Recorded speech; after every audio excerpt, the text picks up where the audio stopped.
Veliki pozdrav za sve pratioce MMA Respekta. Moj novi gost je niko drugi nego Zlatko Ostrogonac. Zlatko, kako si? Dobar, kako si ti, Darko? Nije loše. Znaš šta me zanima, gde i šta radi Zlatko Ostrogonac? Dosta ljudi se pita gde si, šta si, jesi se povukao, ljudi ili nisu upućeni toliko u tvoju karijeru? Tek sam počeo, kažem. Ne, nisam se povukao, bavim se. Imam dve firme, jedna video produkcijska kuća, radim reklame, pravimo i snimamo za sve žive, bukvalno. Imamo studio svoj i sve to.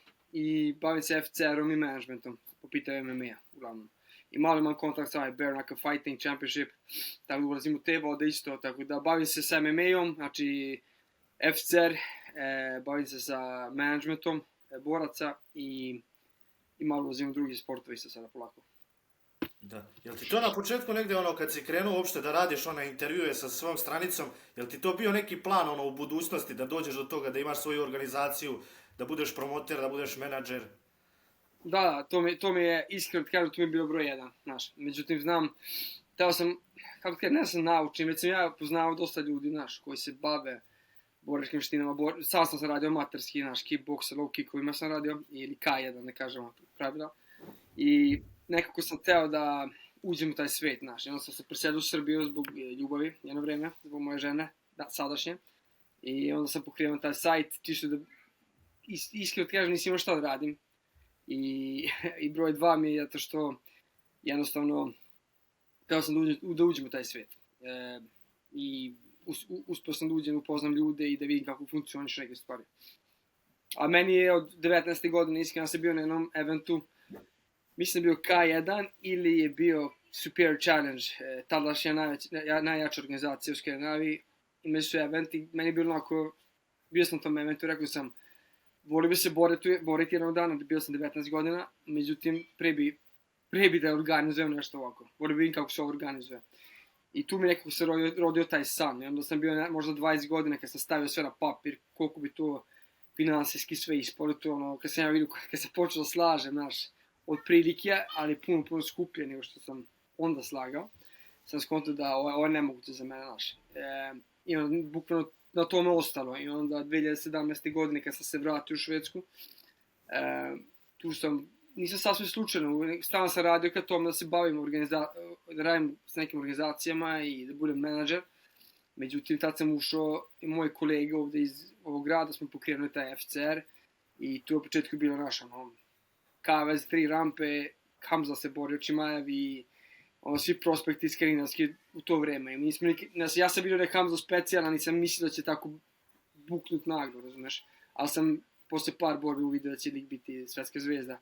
Ali baš u tom momentu nisam razmišljao o tome da imamo možda 5 budućih UFC boraca da se bore tu travno, znaš. I tu su svi bili amateri onda. I onda smo polako počeli to da razvijamo. Ajde se vratimo na tvoju YouTube stranicu MMA Novosti. Kako je bilo na početku kad si ti krenuo da kažemo tu priču?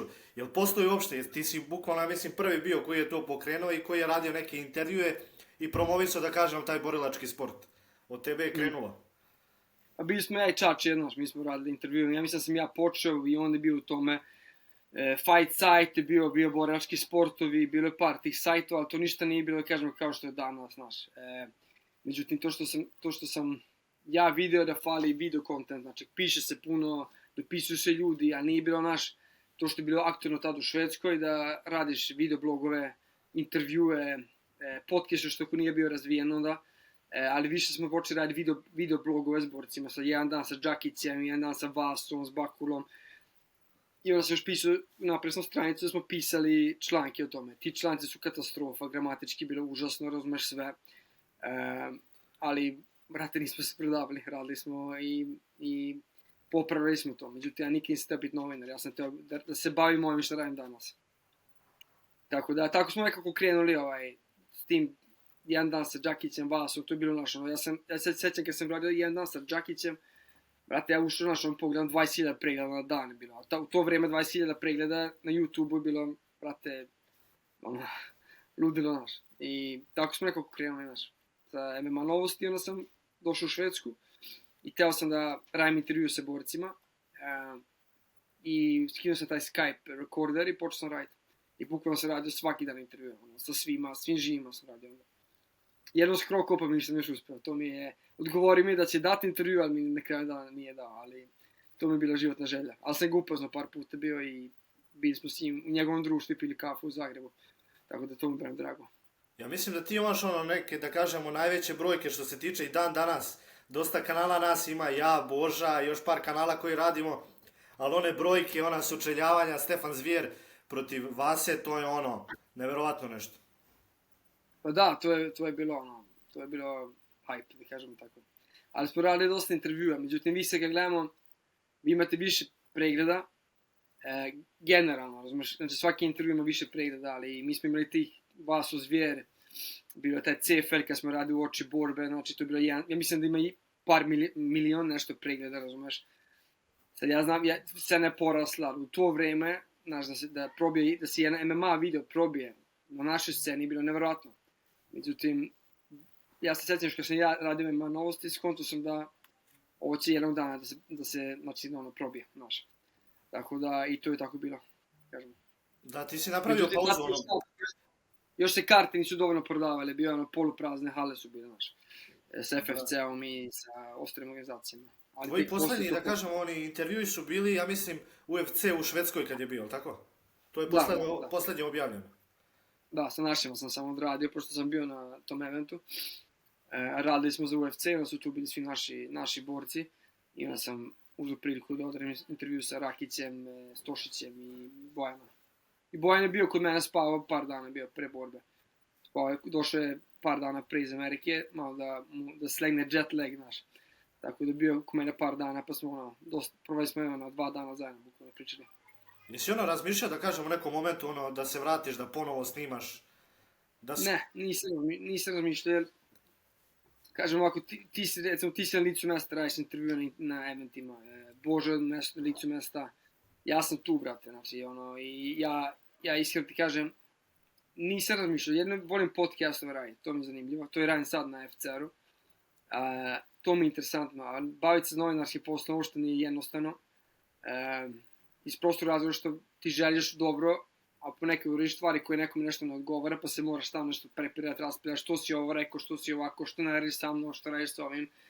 I to, jedan što nisam imao živac za to više da radim, iskreno ti kažem, nisam imao finansijski nešto, da možem da živim u Švedskoj od toga, razumeš, to je bilo nevjerovatno, a živio sam tu i tu sam imao svoje troškove, tako sam osjetio moram da u novčanim uradim nešto da počnem da živim od ovoga.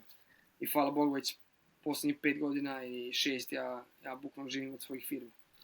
Da. Kako je izgledao, da kažem, sam početak tvoje organizacije? Kako ste se organizovali? Koliko ljudi učestvuje u organizaciji FCR event?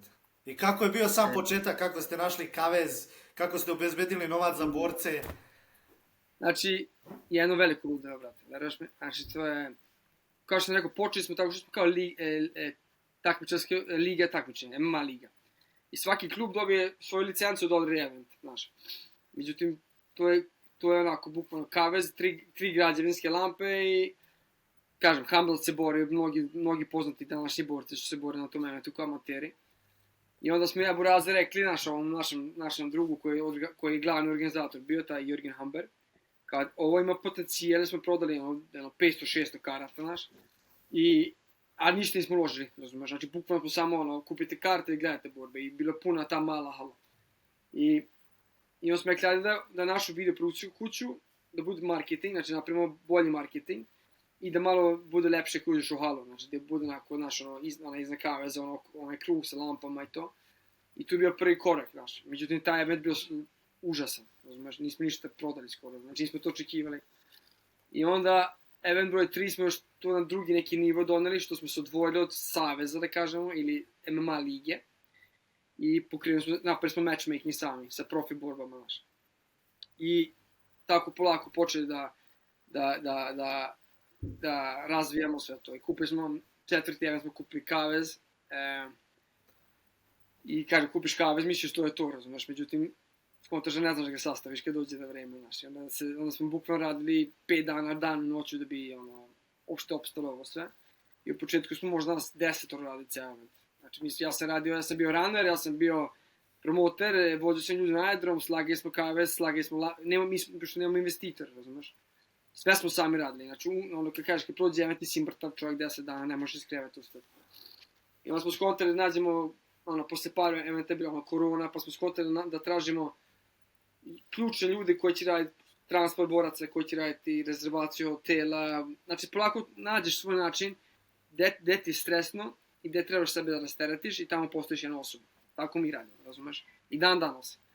I sad posle 23-24 eventa i dalje ima tu šta da se radi, međutim ima njih 5 oko mene koji znaju šta radi u svom delu, da kažem tako. Ali, kao što ti kažem, mi nismo tražili investitore, nismo tražili ništa da neko ljudi s parama, mi smo sve sami izgradili od nule, bukvalno, znači od nula, od minusa da kažemo. Smo izgradili, pošto sve smo svojim parama ulazili u početku i naučili smo se da treba malo, gde treba zakinuti, gde treba ulagati da bi preživili uopšte, razumeš. I da kažemo, da vratimo firmu nazad, je negde FCR 7 smo radili tokom korone, otišli smo minus, ogroman minus. I bio sam dosta smoren, kad će pustiti ljude, tu je prihod parama, publika i to. I onda me UFC Fight Pass kontaktirao i kao videli smo vaše evente ranije, želi bi da vam prenosimo evente naše. A meni je bio cilj i kontaktiran posle FCR 15, ovo je bio FCR 7. I onda smo tu pokrenuli priču sa Fight Passom i tu se malo stvari počeli da se slažu, razumeš, da možemo da guramo ovu priču jače još. Da. A kad su da kažem, je li to da kažem neka prekretnica što se tiče vaše organizacije? Kad su se da kažem još pojavile druge, da kažem, televizijske kuće, drugi sponzori, kad je to bilo posle kog eventa? Pa, pojavili su se par njih. Sad, na primjer, kod nas ti možeš na Fightboxu gledati FCR, Undercard, u Srbiji. Možeš gledati, ja mislim na Novi TV isto, Undercard isto. Ovo event što sad kupuju TV prava, imamo dobru produkciju, znaš. Imamo solidne borbe, razumeš, ipak isto je Undercard, ali imamo solidne borbe tamo isto.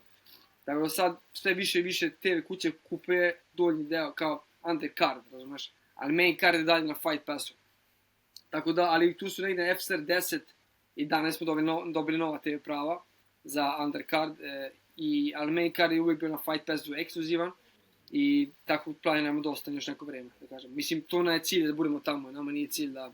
Meni je cilj s organizacijom da guram budući UFC borca, znaš. Meni je cilj da mogu predavati u televizijski kuće, da mi prenose event, meni je cilj da budem tamo da guramo borca UFC. Ali tu su se stvari počele slagati negdje oko FCR 15, 16 i posle 15-16 eventa smo došli do neke, da kažemo, boljih sponzora i većih saradnja, da kažemo. Da, i da kažemo sigurno prekretnica, po meni je borac kao što je Khamzat Chimaev, on vas je da kažemo podigao i sad kad god priča o Khamzatu Chimaevu i kogod pogleda njegov skor, pogleda Sherdog gde je krenuo da se bori, tu je FCR. To je možda i da kažemo vaša najveća promocija u svetu. Definitivno, znaš, i sad, znaš, mi imamo isto boraca kao što je Josefin Knutsson što je bilo u UFC-u, Andreas Gustafsson koji je u UFC-u, iz FCR-a otišao u UFC, imamo Bernardo Sopaj koji je u UFC-u, Felipe Lime koji je bio naš šampion isto. Tako sve više boraca, znaš, Ivana Sigrić se borila kod nas jedan put isto, Hrvatica iz UFC-a, ona što je u Norveškoj živi. Ali nismo mi nju gurali toliko, kažemo, da smo mi, zahvaljujući nam u UFC-u, ali se borila kod nas. Tako da, sve više i više boraca sa naše platforme ide u UFC. Ali, da, Khamzat je bio taj koji, da kažemo, da ljudi vidi ko smo, znaš, kad se on probio. Da, spomenuo si ga na početku, iskreno nisi očekivao da će ovo napraviti. Ovaj uspjeh što je postigao. Ne, očekivao sam ja da će... Sad sam se, kad smo prvi event radili, ja sam kad sam ga snimao, pošto sam ja bio kamerman na prvom eventu, rekao sam jebate ko je ovo, znači šta je ovo, razumiješ, znači nisam skontao ko je ovaj lik, znači on je nevjerojatno nešto bilo. Ali posle par borbi, kada je otišao Brave i to, tu sam skontao, brate, lik je buduća zvezda. I baš sam radio intervju sa Božom, te sa Božo Trokotom, jednom triangelom, i tu sam rekao, kao, pitao me da li ima neki borac koji ti smatraš da se ističe iz Skandinavije, ja sam rekao Khamzat Chimaev i čućite za njega uskoro. I godinu dana kasnije ili 2, on se probio. Ali, znaš, baš FCR 1 2017 nisam očekivao da će ovakva velika zvezda postati. Očekivao sam da će biti veliki, dobar borac, a ne baš ovakva zvezda. Pošto, gledao sam to onako iz neke perspektive da još je mlad, ima vremena, znaš. Ali se znalo od prvog dana, brate, da momak je vrlo zajeban. Da kažem, ima sve. Aj baš da se vas zadržimo kod njega, jel misliš ono da će postati šampion? Jel ima iskreno Da. neko ko može da mu parira u toj kategoriji? Ne znam, ne vjerujem. Sad ne vjerujem. Mislim, može biti neki lucky shot da je ono neko da Duplessis pogodi.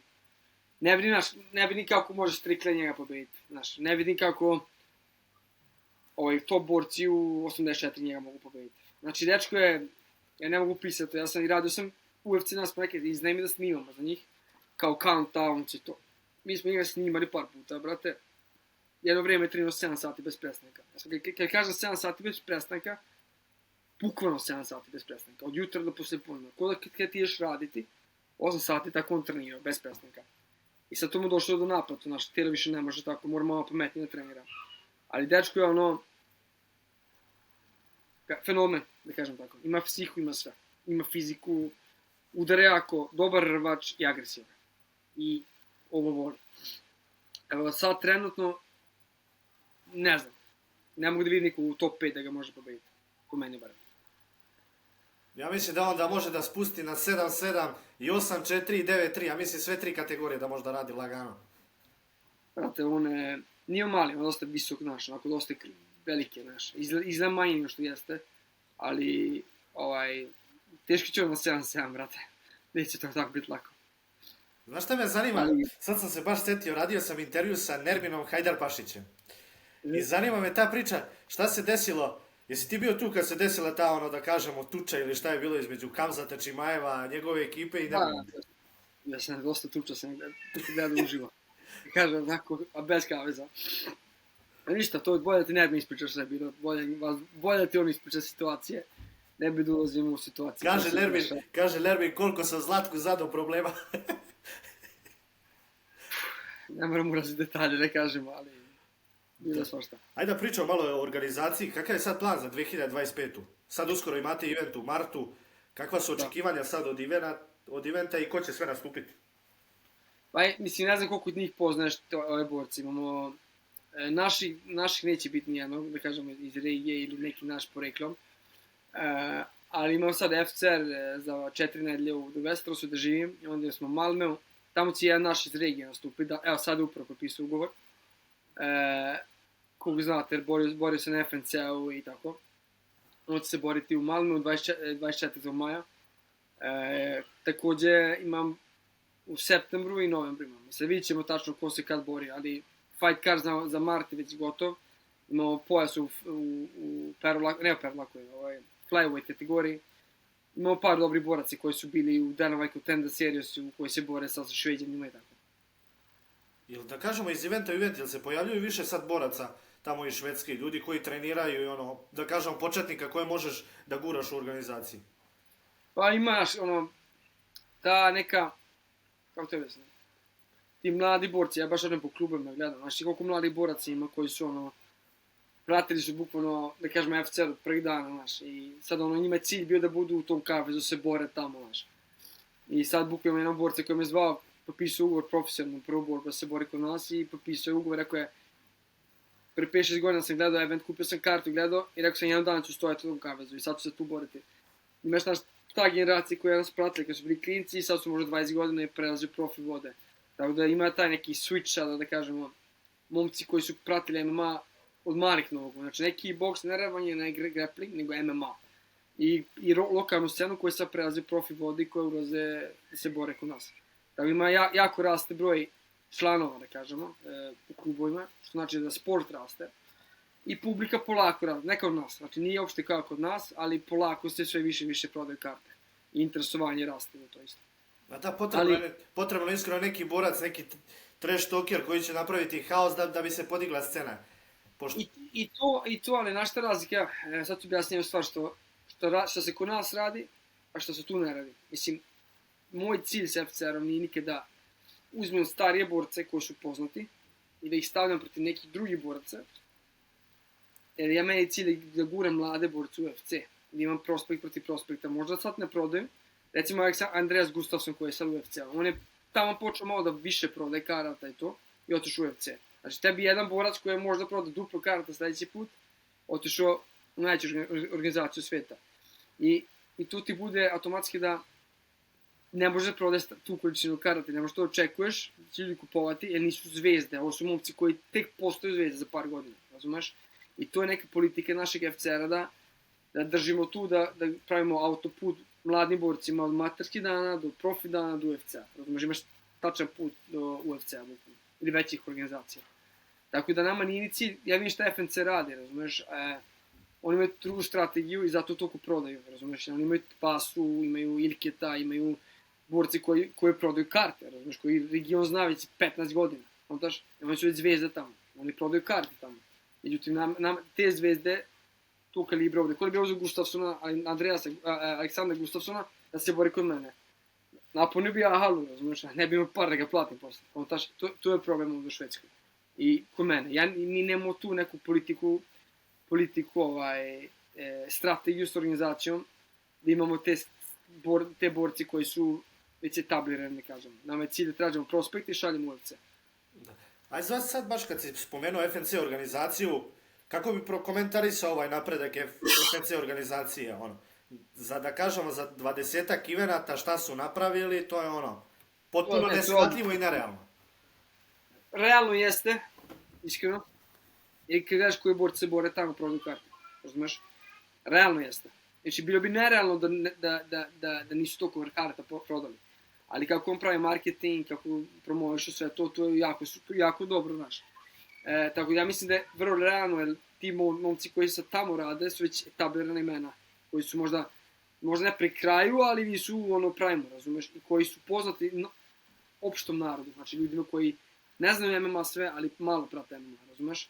Tako da je realno, ali ipak nerealno je da pune hale od 18.000 ljudi. Znači, razumeš šta ti kažem, znači jeste realno, ali isto meni je fascinantno da to rade, za 20 evenata. Ja ne mogu da verujem za UFC ne može da napuni neke dvorane kad radi, ni bilo koja druga organizacija. Ja samo razmišljam da region, da mi imamo da je 100 miliona ljudi, da pričamo istim jezikom, da se nalazi na Balkanu, šta bi onda bilo? Koji bi hype bio? Ja mislim da bi pregledi bili jači nego što su u UFC-u. Koliki je hype ovde? Ne, kod nas je hype oko MMA i nema šta da se priča i to je super, razumeš, znači to je jako dobro. Ali nismo Amerikanci, razumeš, džabe. Znači, razumeš, sad ti kažem, nažalost, nema toliko ljudi tamo i, ko što ti kažeš, smo mi kao Poljska, to je bilo duple veće od KSV-a, razumeš? To je činjenica. Jer kod nas ima narod, mi smo, taj narod voli ovo, razumeš? Kod nas ljudi ovo vole, razumeš? Kad meni ljudi u Srbiji ponekad priđu pitaju da si ti Zlatko, razumeš? A nisam radio intervju 10 godina skoro. Kontaš? A ko sam ja tamo? Niko, ništa, brate, razumeš? Onda možeš skontati koliko ljudi prate MMA, generalno. Što se tiče tvoje organizacije, si planirao samo se zadržavate u Švedsku ili si planirao da izađeš iz okvira države? A plan mi je da idem Skandinavija, to mi je cilj. Znači Skandinavija, tu da se držimo, imali smo par ponuda za Španiju, međutim, nerealno je za nas da radimo tamo, razumeš? Ne kažem da nećemo, ali nerealno je, trenutno. Međutim, plan mi je tu Finska, Danska, Švedska, razumeš, tu da se držimo, pa Norveška jednog dana kad bude legalno, da kažemo. Ali tu mi je cilj, znam da mi je mesto, razumeš, mesto mi da guram budući prospekt u UFC. To je moj neki zadatak i tu sam uvijek želeo. I sad sam trenutno tu, ali ne kažem nećemo to razviti jednog dana kad posle 5-10 godina možda nam je cilj da radimo, da budemo ko FNC, razumeš? Ali sad nam je cilj da radimo ovo što radimo i to mi je bio cilj od prvog dana sa FCR-om. A sad šta ti je, da kažemo, krajnji cilj neki FCR-a, šta bi bilo top, da nema dalje? Kao Cage Warriors. Da jednog dana kažem, brate, iz moje organizacije 200 ljudi otišu u UFC. To mi je cilj. Kažem, to mi je glavni cilj da smatram. Znači, jeste imaš puno dobrih organizacija u svijetu. Ali ja sam i radim s dosta organizacija. Kao menadžer, znaš. Ali smatram da nema nikog kao UFC. I kad odeš na njihove evente, backstage, i ti skontaš šta je to, onda skontaš ti koja je razlika između organizacije i organizacija. Sviđa mi se kako Octagon, recimo, radi. I to, ali ja mislim da UFC i ne može nijedna druga svetska organizacija po meni se sporedi s njima, marketinški, plaćanjima mogu, do neke mere. Ali ja ti garantujem da nikad ne možeš raditi pare kao što je Conor zaradio, John Jones, Khabib u NFC-u, kao što možeš u UFC-u. Zato što ljudi kupuju pay-per-view. Su pravi ljudi koji kupuju pay-per-view koje prate ovaj UFC na neki drugačiji način, razumeš?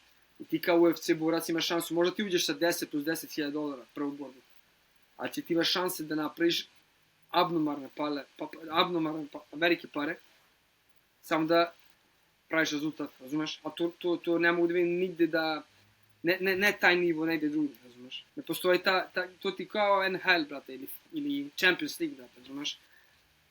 Ne možeš nigde napraviš te pare i da napraviš tako veliko ime od kog možeš živjeti do kraja života, razumeš? I ja sam vidio puno šampiona, ne znam, PFL-u, ONE FC-u, Bellatoru, pojas se drže 7 godina, brate, i danas neki ne znaju ko su. A ti uzmi pojas u UFC-a, posle 2 dana imaš 1.500.000 pratilaca više, razumeš? Tako da to je neka stvar koja je, to je PR mašina i ja smatram svaki borac treba da ima sam da se oprobra u tom UFC-u jedan dan. Pa ako ne ide, brate, imaš tu organizaciju da možeš da radi pareš. Ali to mislim da treba svakom borcu biti sam, po meni bar. Baš tako, sad kad si kod tog menadžerskog posla, da kažemo, koliko je teško iz tvoje strane, da kažemo, iz Švedske, gurnuti nekog borca u UFC. Evo, na primjer, mi imamo Nikolu Joksovića koji ima 16-0 skor i po meni, on je trebao kad ikad da bude UFC-u, ali ja mislim samo da je problem tržište iz kog on dolazi. Pa, generalno, ti iskreno kaže, problem si i ti, brate. Problem ste svi vi koji sedite streamate, brate, pay-per-view, dobijete par hiljada ljudi koji mesto kupe pay-per-view, oni gledaju preko Instagrama, brate. Nemoj sad, Zlatko, sad hejtuješ. Ne, hejt, pa ja, iskreno, znači samo da pričam iskreno. UFC, ako prodaju pay-per-view-a iz Srbije, Hrvatske, regiona, ako oni vide, brate, da se prodaje 100% više pay-per-view-a, ako svi samo kupe taj pay-per-view, ja znam da su kupe, brate, nije jednostavno. Nije ovaj hejt, brate, ovo samo realno. Da. Tad će vidjeti da pare dolaze iz Srbije ili Balkana i tad će ti prije doći. I tad će ti naši borci potpisivati.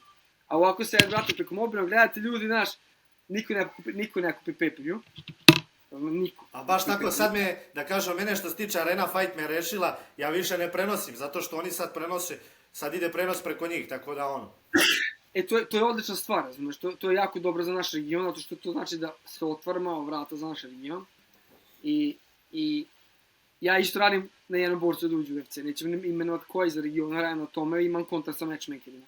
Ne mogu reći koje, neću sad ulazim u detalje, nešto da kvarim, ali imam kontakt s matchmakerima za jednog borca iz regiona, znaš, i što je jako pozitivno. Daj, otkri nešto više, ili Srbije bar to reci. Srbije. Tako da imam kontakt s njima u vezi toga, nego ako se podinu gledanosti iz Srbije, razumeš, pošto ti možeš da vidiš da se prodaju karte kod nas, to nije problem. Ali na kraju dana, majoritet ljudi gleda UFC putem televizora, znaš, i tu odu pare, gledanost, i to mora da bude, da su unovčene, da budu pare na kraju, umjesto samo kao prodajemo karte, brate. Prodaj 100.000 pay-per-view-a svaki event, pa ćeš vidjeti. Ma da, ja mislim da je Marko Bojković ono, što se tiče toga, ima popularnost, ima nokaute, ima dobar skor, mlad je. Da, to gledaju godine i završnice, to mislim da je broj 1. Znaš, jer pre si gledao skor i ako imaš dobar skor, nisi ni gledao s kim se bori, a sad pogledaš s kim se, i da se bori sa dobrim borcima. Znači, to ja vidio sam neki dan da je rekao da želi da se bori sa bivšim UFC borcima. I kad se ti boriš sa bivšim UFC borcima, pobeđuješ, ne sad bivši UFC borci koji su bili u UFC-u, na UFC 110, razumiješ, nego koji su bili posljednje 2 godine, kažemo. Ja mislim da je i taka pobjeda jedna, ti teži puno bolje nego perfektan skor od 25-0, razumiješ. Znači, mislim da možeš da imaš prave pobjede za sebe i da završavaš ljude. A on ubija ljude, bukvalno. Ajde baš da prokomentarišemo tvog borca, Ognjen Babić je, da kažemo, pod tvojim menadžmentom. Kako bi prokomentarisao sad njegovu pobjedu na Armadi, kako ti se sviđa njegov nastup i da kažemo šta taj momak radi s obzirom koliko sam ja upućen da on trenira jednom dnevno, 5-6 dana u nedelji, tako nešto, da ima stalan posao i da ovakve nastupe pravi, to je ono. Ne, smiđa se sam, ono, i čujem ja priča se dešava na treninzima i to i pazi, ima sam potencijal napravi nešto, razumiješ, znači bukvalno sam potencijal u svijetu ima, jer ima, kako se kaže, završava ljude na te načine šta radi, razumiješ, mlad je, samo da skine 7-7, ne može raditi 8-4, to smo, danas smo baš pričali, nas dvojica smo se čuli, pričali smo, mora nekako nas 7-7 skine, i kažem, 6-0, tu 8-9-0, već počinje vrlo ozbiljna priča, možda staviš svoje vrijeme, da treniraš, znači prvi fokus je trening i MMA i onda se ostalo, znaš, to je vrlo sebičan sport, znaš, i to je broj 1, tako da Babić radi sve što radi sa strane, plus ovo i ovako da se bori s ljudima, to je za mene ono, brate, ja ne viđaš često borci koji su poput njega, razumeš? I ima pravi tim za tebe, radi se Nemanja Miloševićem, ima dosta puno boraca tamo koji su dobri, koji ga čeliče, razumeš? I želi da se, to što mi se sviđa kod Babića, što želi sebe isproba. On hoće bolje protivnike, uvek. On nikad nije zadovoljan sa lošim protivnicima, on hoće bolje protivnike da sebe isproba. To je jedna stvar što ja ne vidim svaki dan kod boraca. Da kaže, brate, neću s njim, hoću s jačim. Nego, uglavnom, brate, daj nešto malo laganije ovaj put, pa ćemo posle vidjeti šta ćemo. Nego, on hoće protivnike prave, da kad pobedi da se osjeća, brate, nešto se napravi dobro. To je ono, taj takmičarski instinkt koji je jako bitan. I što je svaki borac treba da ima. To ti recimo Hamzat ima, brate. On kad dođe neki čovjek u salu, s kim nije sparirao, koji je poznat, oma, 100 moraje sad. Razumeš? Tako da to treba, taj mentalitet da imaš da želiš da se boriš sa najboljima. Da ćeš postati najbolji. I to Babić ima. Da li možda Babića vidimo u budućnosti kod tebe u organizaciji? Jer to možda pričamo o tome. Imao sam ja već za maj nešto, međutim to je iskrslo. Da, definitivno, to je bez razmišljanja. On želi da se bori na FCR-u, rekao mu se sviđa dok je bio tu, radio jednu borbu kod mene i želi opet da se bori tu. Rekao mi, brate, ja ću se vratiti i radim na FCR opet. Tako da pričamo o tome, da. Da li možda očekujemo više boraca regionalnih kod tebe u organizaciji? Pazi, kako ti kažem, brate, ja sam uvijek za, razumeš, bilo je taj Peksao ime, to što se desilo sa Jurekićem Barkom, brate, sve te stvari ostavljaju, znaš, da kažem nekako, ono, loš ukus u ustima, iako nismo mi bili ti koji smo zaduženi za sudije, i koje su odluku sudi uzeli, znaš, njima je teško da dovedem ih vama, razumeš, nego, brate, ja moram da gledam borce odavde, Skandinavije koji se bore, ali mora se bore s borcima odavde i tu mora bude, znaš, ono, s obzirom kako nam dobro scena izgleda, koliko eventa ima, bude, brate, sad ću istavati se lomim s nekim Šveđanima, brate, kad mogu kuće se borim, razumiješ, i da zaradim bolje, znaš. Tako da, ima sad jedan borac koji upravo propisuje ugovor koji će se boriti sad kod nas u maju, i meni je to cilj, brate, ja sam uvijek želimo naše borce tu, ali i meni bude, znaš, brate, kad mene svi pljuju da ti si govnar, ti si izdajnik, ti si ovo, brate, zato što je studija zajebo, ili ako je borba bila ovakva, i pa sam ja kriv, razumiješ. Imali smo situaciju sa Ahmedom Vilom koji se borio kod nas, razumiješ. Mi smo pokrili dobar deo priprema i sve to, brate, tu. Sudija je uradio zajedno jeben posao, mada mnogi smatraju da je dobar posao uradio.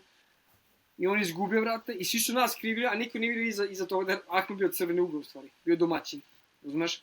I to se sve okreće i to meni ono bude isto automatski, brate. Što uopšte da gura naše borce kad ljudi pišu po meni šta god da se negativno desi, razumiješ. Tako da, brate, to je to, normalno i meni bude... Mislim da naši ljudi nemaju svijest o tome, brate, kako u stvari funkcioniš jedna organizacija. Pogotovo ovdje u Skandinaviji, gde organizativno su ruke zavezane, brate. Ti čutiš i pustiš savez da radi svoj posao. Da, to je... Po pitanju sudija, po pitanju... Znači, mene zabavaju saveza, zašto nemaš dovoljno olovki, brate, oko kaveza? Idu sve devete i kupujem olovke, brate. Znači, to ljudi ne kontuju kako funkcioniš i koji je to neka vrsta namestete, brate. Oni su šefovi tu, znači savez, sudije su šefovi, šta se dešava i šta će se dešavati okolo. Tvoj event, sve je to okej, a ćeš raditi to što smo napisali na papiru, ćeš raditi. Inače, neće dobiti sankciju za sledeći event. I nećeš raditi event. Znači, radiš kako mi kažemo da si stare kurac, razumeš? Bukvalno. Koliko možemo očekivati eventa sad u ovoj 2025. 4 eventa imamo ove godine. Jel ti plan ono da kažemo iz godine u godinu da raste taj broj eventa ili ćeš se zadržati? Plan 6 eventa mi je plan da odradimo godišnje, da bi imamo neki, znači, kažemo, ono, svaki drugi mesec event. I to bi mi bilo nešto idealno, ali onda treba malo da drugačije rasporedni sve, možda malo više ljudi oko nas, da možda zaposlim nekog, brate, ja radim bukvalno sve sam, oko sponzora, oko matchmakinga, okirina, vinarskih karti, hala, pregovaranja, sve sam radim bukvalno. Tako da to je malo, moram da znaš da ima nekog čovjeka, trećeg čovjeka koji meni pomaže da bi mogli da napravim još više eventa. Još imam dobre saradnje sa mnogim eventima u Skandinaviji, jako lijepo saradnju imamo i onda naš guramo borci jednim drugima, da kažemo. Da kažemo, dugo si u ovom borilačkom sportu, gdje vidiš MMA, da kažemo, kroz nekih 5 godina, 10 godina? Brate, ja mislim da je već sad je prevazišao boks po meni. Možda nije po nekim borbama, gledanosti i to. Najjači borački sport i ako mene pitaš, ja sam bio par puta u Americi, bio sam u Vegasu i gledao sam UFC u Americi i tu i u Skandinaviji i to su u Evropi. Već sad UFC je nešto što svi znaju šta je, skoro, ako nije neki penzioner od 90 godina, brate, razumeš, ali uglavnom svi znaju šta je UFC. Sad, ja vidim MMA da će od lokalne organizacije postati više popularne, razumeš, kao što je FNC, brate, kod nas napravio, da svi znaju šta je FNC. Znači, meni drugi koji nikad nisu pogledali MMA borbu znaju šta je FNC. I odu na FNC. To će biti u cijeloj Evropi ili svijetu. Znači, manje organizacije, znači, kad kažemo manje, ne UFC, ili PFL, ili ONE FC, svi će znaš šta su oni i onda će početi pratiti UFC, su tamo elita. Baš to. Tako ja mislim za 10 godina će biti da će to biti ono nešto što ljudi će ići na evente s decom, brate. Ljudi će ići na evente sa ženom da gledaju, kao što i gledaju fudbal, recimo, razumeš? To ja mislim. Jel imaš možda neku poruku za fanove, za ljude koji su te pre pratili, verovatno i dalje ogromne su brojke i verovatno ljudi možda čekaju, rekao, možda će se Zlatko vratiti, da ugasi Trokuta i mene. Ne, nikako, brate. Samo se vi gasite međusobno. Pa ne, brate, hvala što ste nas pratili i ako pratite što trebamo sad, hvala i za to i nastavite da podržate regionalne MMA, to će ga dovesti do nekih drugog nivoa. Pratite Božu Trokuta, pratite Darka Lazića, uvijek pomislim da si pevač, brate, kad kažem Darka Lazić. Bolje da sam pevač, bolje bi bilo. Kupujte karte, kupujte pay-per-view i gledajte arenu, brate. Gledajte UFC, gledajte sve evente, to znači jako puno organizacijama kad vidiš da ljudi stvarno kupe to i gledaju to, brate. To je jako bitna stavka ako želimo da se razvije MMA kod nas. Ništa, Zlatko, hvala ti što smo odradili ovaj intervju. Nadam se da ćemo se brže čuti nego prošli put. Prošlo je 2 godine, sad nadam se kroz par mjeseci. Da će biti neke dobre vesti, da ode neki naš borac, da ga ubaciš u UFC, pa onda imamo teme za razgovor. Naravno. Naravno, čuvam se, ti mi si javi, kaže, da pričamo, pa tu sam. Ništa ljudi, ovo je bio Zlatko Ostrogonac, zapratite MMA novosti, zapratite MMA Respekt i pozdrav za sve. Pozdrav, ćao. Bomba.